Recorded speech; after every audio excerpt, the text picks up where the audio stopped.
हमारी धरती पर अक्सर एलियंस की खोज के लिए अलग अलग तरह के मिशन चलाए जाते हैं। जो खगोलीय पिंड मौजूद है हमारे अंतरिक्ष में, उसको समझने के लिए, उसकी प्रवृत्ति को समझने के लिए, उसके नेचर को समझने के लिए अलग अलग मिशन के जरिए वैज्ञानिक उन चीज़ों को समझने की कोशिश करते रहते हैं। तो ऐसे तमाम मिशन पर निगरानी रखने के लिए वैज्ञानिकों ने तमाम उन्नत तकनीक से बने हुए उपकरण का इस्तेमाल वो करते रहते हैं। तो इसी उन्नत तकनीक के उपकरण ने एक ऐसे लेजर सिग्नल को पकड़ा है, कैच किया है, जिसको एनालाइज कर रहे हैं वैज्ञानिक और ये समझने की कोशिश कर रहे हैं कि इसमें छिपा हुआ संदेश क्या हो सकता है। और आपको बता दें कि ये सिग्नल 22 करोड़ किलोमीटर दूर से आया है। और ये सिग्नल, अगर आप ये सोच रहे हैं कि किसी एलियन का सिग्नल है या फिर कोई ऐसी चीज़ का सिग्नल है जिसके बारे में वैज्ञानिक को पता नहीं है, तो यहाँ पे आपको थोड़ी सी निराशा होगी, क्योंकि वैज्ञानिक अपने अनुमान के मुताबिक इस लेजर सिग्नल को इन्होंने कैच किया है और उस पर रिसर्च कर रहे हैं, क्योंकि इसी लेजर सिग्नल के सहारे उन्हें कई जानकारियां मिलने वाली है, कई ऐसी जानकारियां मिलने वाली है जिसके बारे में वैज्ञानिकों ने 1-2 साल पहले ही प्लान किया था और इसके बारे में वो जानना चाह रहे हैं। और इस लेजर सिग्नल से इन तमाम चीज़ों का खुलासा होने वाला है। तो आज की वीडियो में मैं इसी पर जानकारी दूंगा, तो इस वीडियो में आखिर तक बने रहिएगा। नमस्कार, मैं हूं डॉक्टर सुरजीत सिंह और आप देख रहे हैं महानाम मिस्ट्री। तो महानाम मिस्ट्री चैनल को सब्सक्राइब कर लीजिए अगर आपने अभी तक नहीं किया है तो, और इस वीडियो को अगर आपको अच्छा लगे तो इसको लाइक कीजिए, शेयर कीजिए और कमेंट जरूर कीजिए। तो दोस्तों, वैज्ञानिकों ने जो इस लेजर सिग्नल को कैच किया है उसका इंतजार उन्हें पिछले 1 साल से था, और वो ये जानना चाह रहे थे कि जिस जरिए से ये लेजर सिग्नल आया है उसे वहां अंतरिक्ष में और क्या क्या जानकारियां मिल रही है। क्योंकि ये लेजर सिग्नल किसी दूसरे एलियंस ने या कहीं और से नहीं आया है, बल्कि 22 करोड़ किलोमीटर दूर स्थित एक स्पेसक्राफ्ट से आया है, जिसे वैज्ञानिकों ने एक खास मिशन पर भेजा था। हालांकि अगर आप कहीं ये सोच रहे हो कि मैं वाइजर 1 या वाइजर 2 की बात कर रहा हूं, तो ऐसा नहीं है, बल्कि ये स्पेसक्राफ्ट एक मिशन के तहत गया था और इसका मिशन था एक एस्टेरॉयड के बारे में जानकारी हासिल करना, क्योंकि ये एस्टेरॉयड अपने आप में बहुत अद्भुत है। तो आखिरकार वो कौन सा एस्टेरॉयड है और ये कौन सा स्पेसक्राफ्ट है जो लेजर सिग्नल भेज रहा है उस एस्टेरॉयड के बारे में, तो इसके बारे में तमाम बातें अभी सिलसिलेवार तरीके से होगी। तो नासा के वैज्ञानिकों ने इसकी पुष्टि कर दी है कि पृथ्वी को डीप स्पेस से एक सिग्नल मिला है। नासा के मुताबिक ये सिग्नल 140 मिलियन मील यानी 22.5 करोड़ किलोमीटर दूर से आया है।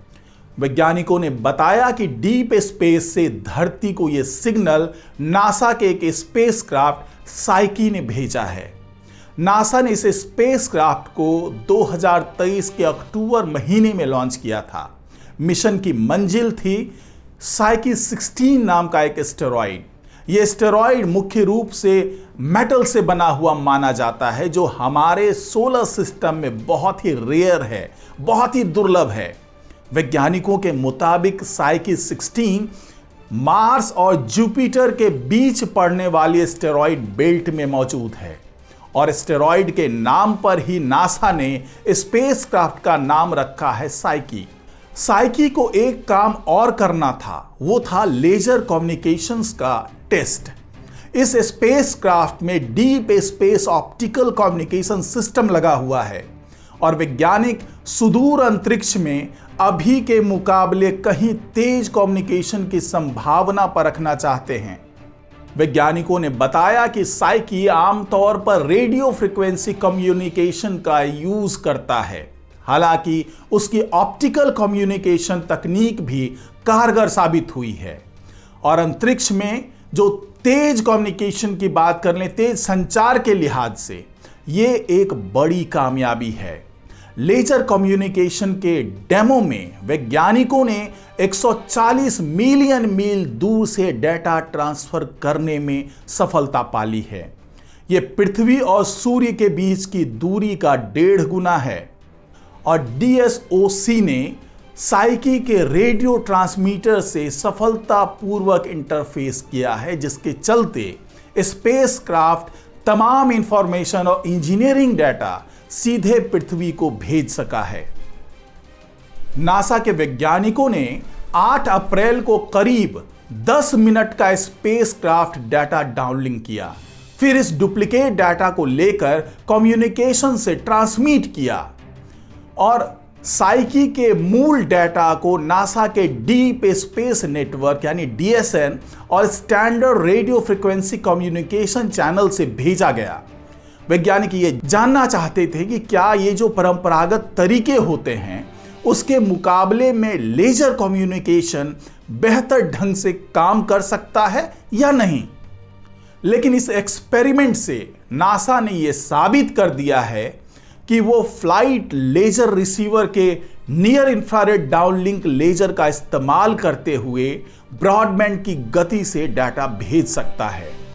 ऑप्टिकल कम्युनिकेशन में डाटा ट्रांसफर की मैक्सिमम स्पीड 267 Mbps दर्ज की गई। चूंकि स्पेसक्राफ्ट अब काफी दूर है, इसलिए डाटा ट्रांसमिशन की दर अभी धीमी है। तो यही वो सिग्नल है जो नासा के वैज्ञानिकों ने रिसीव किया है और यहां से भेज करके ये पता लगाया है कि क्या इस तरीके से डाटा ट्रांसमिशन संभव है, क्योंकि ये आने वाले दिनों में जो दूसरे मिशन हैं उसके लिए बहुत कारगर साबित होने वाला है। अब तक ऐसा होता था कि जब भी स्पेसक्राफ्ट को बहुत दूर भेजा जाता था तो वहां से कम्युनिकेशन करने में, वहां से जानकारी प्राप्त करने में काफी समय लग जाता था, जिससे कई बार उस डाटा की वैल्यू खत्म हो जाती थी, उसमें डिस्ट्रैक्शन भी आ जाता था। लेकिन अब इस लेजर तकनीक से जो डाटा ट्रांसफर करने में सफलता मिली है वैज्ञानिकों को, उससे अब ये साबित हो गया है कि आने वाले दिनों में जो दूसरे मिशन चलाए जाएंगे उससे डाटा बहुत ही सही सलामत तरीके से बहुत कम समय में वैज्ञानिकों के पास पहुंच सकता है। और यही वो रिपोर्ट थी जिसके बारे में वैज्ञानिकों ने फिलहाल पूरी दुनिया को बताया है। तो आज की रिपोर्ट में फिलहाल इतना ही। नमस्कार।